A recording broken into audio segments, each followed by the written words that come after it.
దక్షిణ భారతదేశంలో నీటి సమరం మళ్లీ తీవ్ర రూపం దాల్చింది. కావేరీ జలాల పంపిణీ విషయంలో కర్ణాటక, తమిళనాడు రాష్ట్రాల మధ్య దశాబ్దాలుగా సాగుతున్న వివాదం ఇప్పుడు మరింత ముదిరింది. కావేరీ నీటి నిర్వహణ అథారిటీ తమిళనాడుకు నీటిని విడుదల చేయాలని ఆదేశించడంతో కర్ణాటకలో నిరసన జ్వాలలు ఎగసిపడుతున్నాయి. ఆగస్టు 13న కర్ణాటక బంద్కు కన్నడ సంఘాలు పిలుపునిచ్చాయి. మరోవైపు తమకు రావాల్సిన నీటిని వెంటనే విడుదల చేయించేలా ఉత్తర్వులు ఇవ్వాలని డీఎంకే సుప్రీంకోర్టును ఆశ్రయించింది. కావేరీ జలాలు కన్నడ, తమిళ ప్రజల మధ్య పెద్ద చిచ్చునే పెట్టబోతున్నాయా?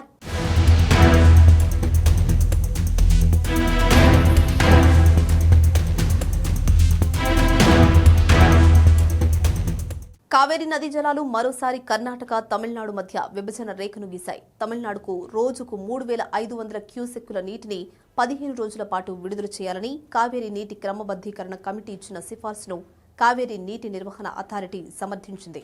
అయితే ఈ నిర్ణయాన్ని కర్ణాటక ప్రభుత్వం తీవ్రంగా వ్యతిరేకిస్తుంది. ఈ ఏడాది వర్షాభావం కారణంగా జలాశయాల్లోకి నీటి ప్రవాహం ఏకంగా 60% మేర తగ్గింది. సాగునీటి అవసరాలకు నీరు లేక రైతులు ఇబ్బంది పడుతుంటే తాగునీటి అవసరాలు తీర్చడమే కష్టంగా మారిందని కర్ణాటక వాదిస్తుంది. బెంగళూరు నగర తాగునీటి అవసరాలు జలాశయాల్లో నీటి నిల్వలు పడిపోవడాన్ని ప్రధానంగా ప్రస్తావిస్తుంది. ఇటు తమిళనాడు మాత్రం అథారిటీ కేటాయించిన 4.5 టీఎంసీల నీరు ఏమాత్రం సరిపోదని తెగేసి చెప్తుంది. బకాయి ఉన్న 9.8 టీఎంసీల నీటిని వెంటనే విడుదల చేయాలని డిమాండ్ చేస్తుంది. కావేరీ బేసిన్లో నీటి కొరత ఏర్పడిన ప్రతిసారి ఇరు రాష్ట్రాల మధ్య ఈ విధంగా వివాదం రేగడం ఆనవాయితీగా మారింది. మరోవైపు మేకదాటు వద్ద కర్ణాటక నిర్మించ తలపెట్టిన బ్యాలెన్సింగ్ రిజర్వాయర్ ప్రాజెక్టును తమిళనాడు తీవ్రంగా వ్యతిరేకిస్తుంది. ఈ ప్రాజెక్టుకు ఎటువంటి అనుమతులు ఇవ్వొద్దని కోరుతూ తమిళనాడు ముఖ్యమంత్రి ప్రధానికి ఇప్పటికే లేఖ రాశారు. కావేరీ నీటి నిర్వహణ అథారిటీ తీర్పుతో కర్ణాటకలో నిరసనలు ఉవ్వెత్తున ఎగసిపడుతున్నాయి. ఆగస్టు 13న రాష్ట్ర వ్యాప్త బంద్ నిర్వహించాలని కన్నడ సంఘాలు పిలుపునిచ్చాయి. కన్నడ కూటమి ఆధ్వర్యంలో జరిగిన సమావేశంలో ఈ నిర్ణయం తీసుకున్నారు. ఆసుపత్రులు, అంబులెన్స్ సేవలు వంటి అత్యవసర సేవలకు బంద్ నుంచి మినహాయింపించారు. మిగిలిన అన్ని రంగాలు బంద్లో పాల్గొనాలని పిలుపునిచ్చారు. ఈ బంద్కు Karnataka film chamber of commerce పూర్తి మద్దతు ప్రకటించింది. అలాగే ప్రభుత్వ ఉద్యోగుల సంఘాలు, కార్మిక సంఘాలు, హోటళ్ల యజమానుల సంఘాలు, లారీ యజమానులు, ఆటో డ్రైవర్ల సంఘాలు మద్దతు ఇస్తున్నట్లు తెలిపాయి. పాఠశాలల యాజమాన్య సంఘాలు కూడా విద్యా సంస్థలను మూసేస్తున్నట్లు ప్రకటించాయి. రైతులు పెద్ద ఎత్తున రోడ్లపైకొచ్చి పోరాటంలో పాల్గొనాలని కన్నడ సంఘాలు కోరుతున్నాయి. బంద్ పిలుపుతో కర్ణాటకలో ఉద్రిక్త వాతావరణం నెలకొంది. కర్ణాటకలో బంద్ వాతావరణం ఉంటే అటు తమిళనాడులో కావేరీ నీటి కోసం న్యాయ పోరాటం తీవ్రమైంది. బోర్డు ఆదేశాలను కర్ణాటక తక్షణమే అమలు చేసేలా ఆదేశించాలని కోరుతూ డీఎంకే సుప్రీంకోర్టును ఆశ్రయించింది. కావేరీ డెల్టా ప్రాంతంలో వ్యవసాయ సీజన్ అత్యంత కీలకమైన దశకు చేరుకుందని పిటిషన్లో పేర్కొన్నారు. ప్రస్తుతం కురువై పంటను కాపాడుకోవడానికి నీరు ఎంతో అవసరమని తెలిపారు. అలాగే రాబోయే సాంబా పంట సాగుకు ముందస్తు పనులు ప్రారంభించాల్సిందని వివరించారు. సమయానికి నీరు అందకపోతే డెల్టా ప్రాంతంలోని పంటలు ఎండిపోయి వ్యవసాయ భూములు ఎడారిగా మారే ప్రమాదం ఉందని ఆందోళన వ్యక్తం చేశారు.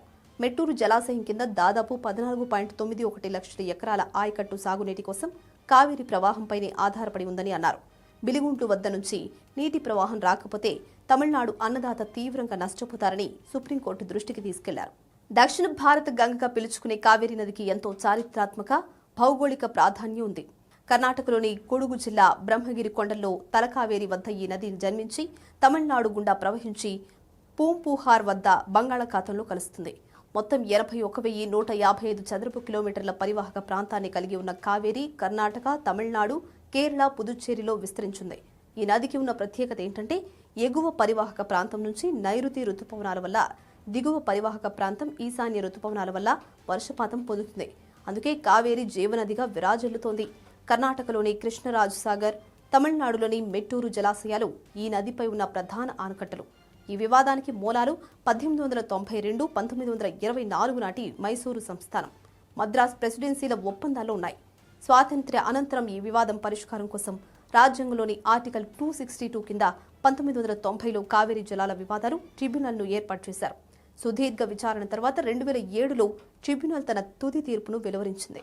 2007 ట్రిబ్యునల్ తీర్పును సవాలు చేస్తూ దాఖలైన పిటిషన్లపై 2018లో సుప్రీంకోర్టు చారిత్రాత్మక తీర్పునిచ్చింది. అంతర్రాష్ట్ర నదులు జాతీయ సంపదని, ఏ ఒక్క రాష్ట్రానికి వాటిపై ప్రత్యేక యాజమాన్య హక్కులు ఉండవని అత్యున్నత న్యాయస్థానం స్పష్టం చేసింది. ఈ తీర్పులో కర్ణాటక వాటాను 14.75 టీఎంసీలు పెంచి 284.75 టీఎంసీలకు చేర్చగా తమిళనాడు వాటాను 404.25 టీఎంసీలుగా నిర్ణయించింది.